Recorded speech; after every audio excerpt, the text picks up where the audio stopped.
Olá a todos, bem-vindos às nossas conversas não equivalentes em estilo de artigo. Fizemos fechamentos semanais nos mercados. Vimos que os níveis de suporte e resistência foram testados de forma séria no último dia de fechamento do mercado. A volatilidade nos mercados ainda continua. Vimos que os fluxos de notícias globais trazem movimentos ascendentes e descendentes para os produtos. Há movimentos nos lados de prata, ouro e dólar. Avaliaremos suas visões técnicas.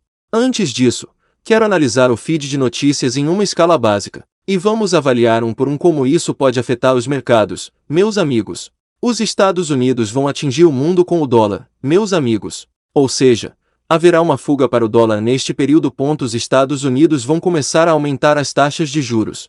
Eles recolherão os dólares que distribuíram globalmente. Eles vão encolher o balanço.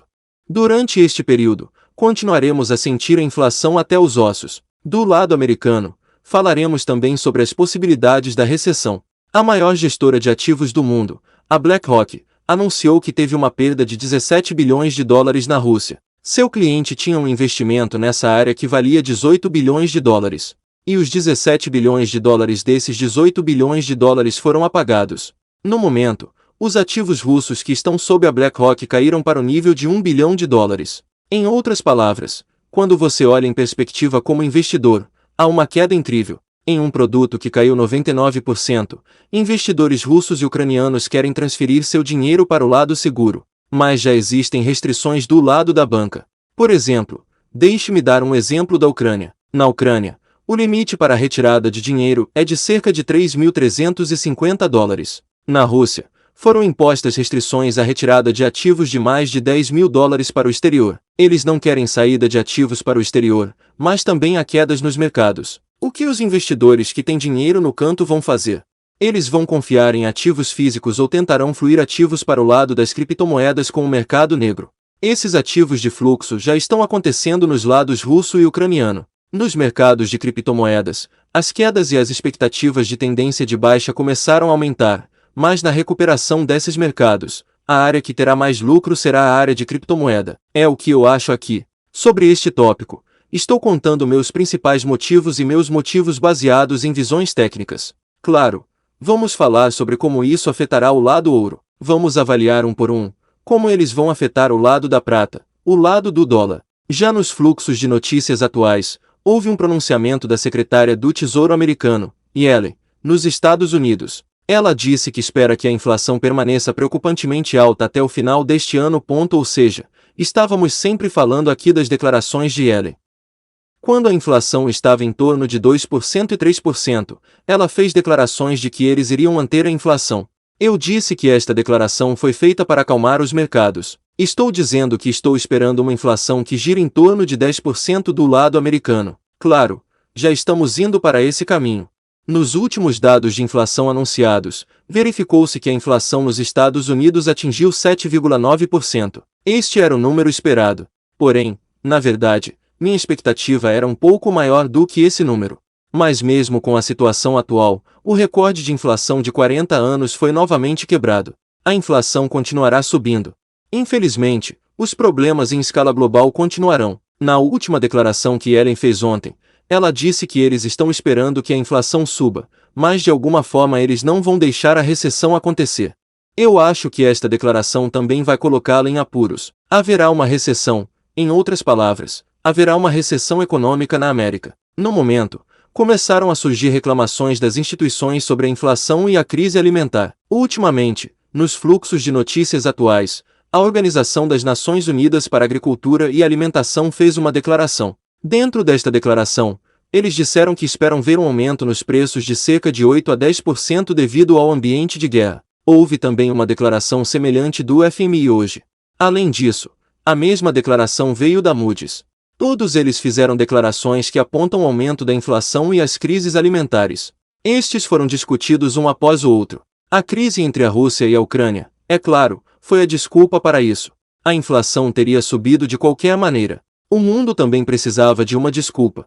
Gostaria de dar o exemplo mais concreto disso com uma declaração de Biden ontem. Biden disse que eles não tiveram nenhum problema de inflação no início e afirmou que agora Putin trouxe a inflação para o mundo. Portanto, a inflação já estava em torno de 7% antes que a Rússia começasse a invadir a Ucrânia. No momento, a inflação está em 7,9%. Sim, claro, afetou aumentar um pouco a inflação, porém a inflação já estava vindo no mundo. A crise entre a Rússia e a Ucrânia acelerou isso. Mas em um ambiente onde todo mundo cunha dinheiro, em um ambiente em que sempre o mundo aumenta os orçamentos, enfrentar a inflação era inevitável. A inflação é uma realidade inevitável. Os Estados Unidos cunharam nos últimos 2 anos a quantidade de dinheiro que imprimiram nos últimos 100 anos. Isso sempre criará inflação. É claro que a América enfrentará os impactos disso. Os países em desenvolvimento também experimentarão. Dei o sinal dos cenários de tendência de queda em escala global, especialmente no lado americano, dentro do desdobramento de 4.588 no lado SP. Eu até disse que assumi uma posição curta aqui. Essa região, essa área é muito crítica, porque essa área mostra uma tendência de queda global. Agora vamos avaliar separadamente ouro, prata, dólar sobre visualizações gráficas após esses fluxos de notícias atuais e fechamentos de mercado, meus amigos. Em nosso último vídeo, eu disse que 1959 era o nível de suporte. Esta região era uma área que poderia ser avaliada por uma onça de ouro. Exatamente a onça de ouro.